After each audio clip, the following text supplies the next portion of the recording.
the battle had begun. Vastly outnumbered, the armies of Selenheim were constantly in retreat towards the castle itself.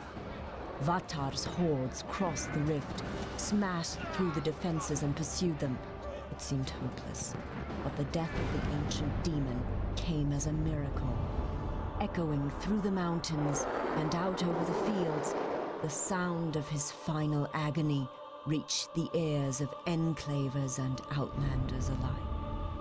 The Outlanders froze in their tracks, eyes widened in horror. It could not be. Vatar was undefeatable. Only moments later, the first of the Mechalon troops arrived in a cloud of dust and banners over the horizon.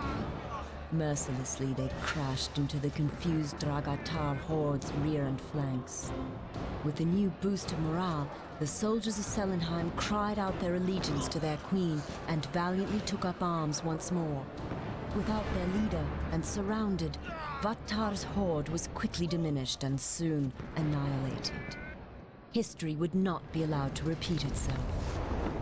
As the chaos of battle gradually faded into silence, the small party of adventurers returned to Selenheim, soon to be celebrated as heroes. As Queen Eilendel, Princess Jacindra, and the Assembly of Six were praising them for their valiant efforts, Electo of Mechalon stepped into the chamber unannounced. Boldly, he asserted his authority as the savior of the Enclave.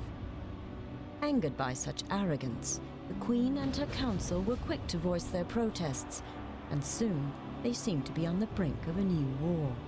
High Wizard Zale himself stepped in. Had there not been enough fighting? They had both broken the Pact of Jifuro to help their kinsmen.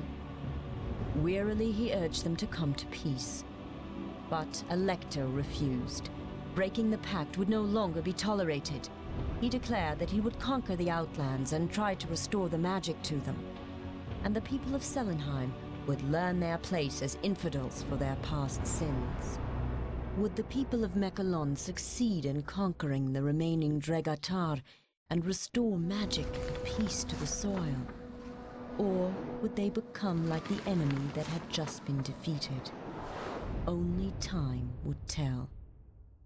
But that is another story, to be told another time.